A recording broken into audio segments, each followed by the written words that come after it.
Hello and welcome to this lecture on Python generators. If you observe the code that was written in the previous lecture, in the case of iterators, you could see a lot of overhead in building the iterator in Python. We have to implement a different class with this iter and next method. We also have to keep tracking the internal state. We have to raise the stop iteration when there was no values to be returned from our iterables. This is both lengthy and counterintuitive, so we have to just create the generator in that case. So Python generator are the simple way of creating this iterator.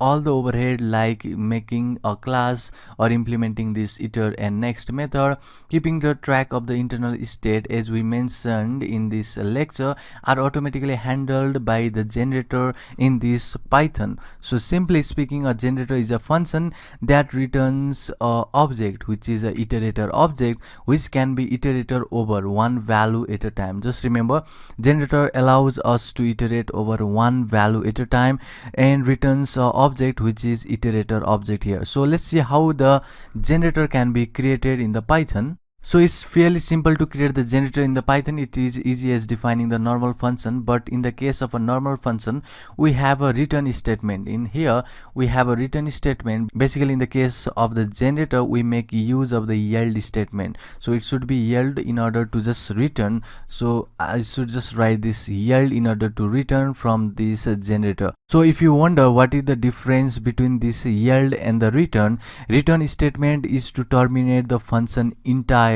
but in the case of a yield statement, it pauses the function, saving all its state, and later it can continue from there on with the successive call. So let's see the difference between the generator function and the normal function, and we'll just take an example in order to illustrate the problem that is mentioned over here, and basically we'll just make our own generators. So let's start. So here are the difference between our generator functions and the normal functions. So generator functions contains one or more yield statement. When called, it returns the iterator but does not start execution immediately. Method like iter and next are implemented automatically, so we can iterate through the items using the next method. Once the function yield, the function is paused and the control is transferred to the caller. But in the case of the function which is a normal function, there will be the return statement, and the return basically terminates our program, and local variable and their state are remembered between the successive call in the case of a generator function. Finally, when the function terminates, stop iteration is raised automatically on the further calls. So let's take an example and see how this generator function can be created. So let's go to our coding section, which is opening the IDE and creating the new script. So I'll just define simple generator function over here. So let me say my generator. So this will be our my generator simple generator function. So first of all, I want to make a n variable which should be 1, and let me just print this value, that is basically this, just give the message. This is printed first, so this will be our first message. And let me just yield now, that would be just passing this yield n over here. And now let me just add this n to 1 basically. Now let us print another statement over here, and this will be, this is printed second, it should be printed second, and let me just give space over here. And next is to add one more time, that is with this increment operator. And now let us print another message over here. This is printed as the last, so this would be the last message.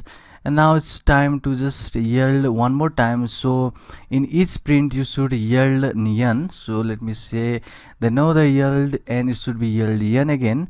And now at the last you also should yield n.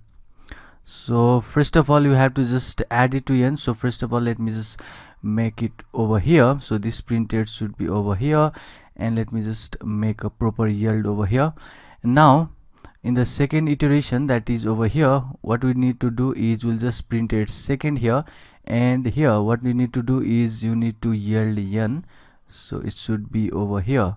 So let me cut it out, and you should yield after you just print over here. And next is to just increase the 1, that is n value to the 1, and it should be done right here. Let me just paste it down here, and let me put a proper tab here, and let me just format this down. Now we have completed our generator function, which is a simple generator function. So next thing what you can do is we'll just now first of all let me just save this down and print just pressing F5. Now first of all we'll just call this my gen function, which is generator. So I'll just say my generator function. So if I just hit enter, now we can make use of this next method in order to iterate through this iterable. So when I just say next of a, it is going to say this is printed first, which is this part over here. And if I just say next one more time, let me say next of, it should be a, then it is going to say this is printed second, which is over here. And if I say one more time, that is next of a, then it is going to say this is printed at last. So if I just say next one more time, and if you see we don't have, that is the value for that none greater than 4 or basically equal to 4, then it is going to say stop iteration. This is the same exception that is raised in the case of iterators. So you have implemented your generator, your own generator here. So if you observe this generator, you have the multiple yield instead of just a return statement. In the case of a normal function, you can provide any number of yield in this generator. So one thing about this generator is when you just provide this yield, it is just going to track all of these states so that the value of n is again started from n equal 1. So let me just print down here after yield. So let me just say, let me just print, and that should be value of n. So if I just save this down and run it again, and let me just make the definition to this call, let me say that is a should be stored in this my generation call. So let me say my generator, it should be my generator. And after that we'll just make use of this next method in order to iterate. So when I just say next of a, it is going to say printed first, and next of a again, then it is going to say it is printed second. But if you could see here, that is the value of n is 1. So if you go over here, this was this part where you just yelled, and basically the value of n is remembered in this next line of a code. So that is important of generator.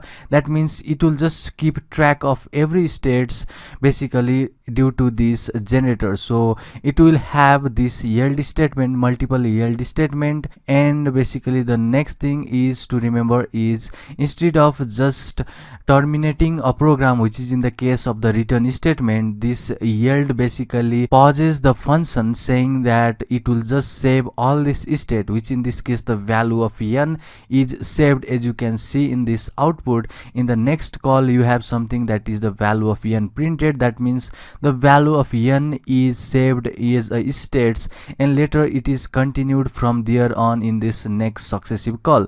So it is really important to know about this generator function, which can make help or which can implement this iterator, which is by using this iter or next function. And basically generator function can contain more yield, that is more than one yield.